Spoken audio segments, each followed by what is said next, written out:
आता उद्धव ठाकरेजींचं सडकं आणि नाचलेलं भाषण झालं.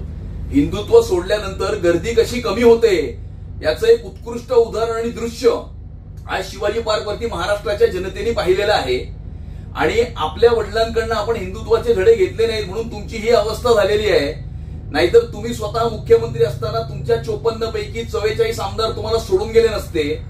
आणि कोविडमध्ये मुंबईकर मरत असताना तुम्ही बेस्ट सीएम कसे झालात हे कसं मॅनेज करून घेतलं याची थोडीशी माहिती आपण महाराष्ट्राच्या जनतेला दिली असती तर बरं झालं असतं.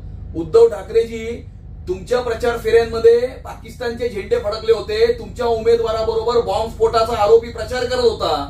हे तुमचं हिंदुत्व आहे आणि त्यामुळे तुमची आज ही अवस्था झालेली आहे. आपण चर्चा म्हणालात ना, चर्चा होणार तुमच्या भ्रष्टाचाराची आणि तुमच्या मतांच्या लांगुल चालनाच्या राजकारणाची चर्चा होणार.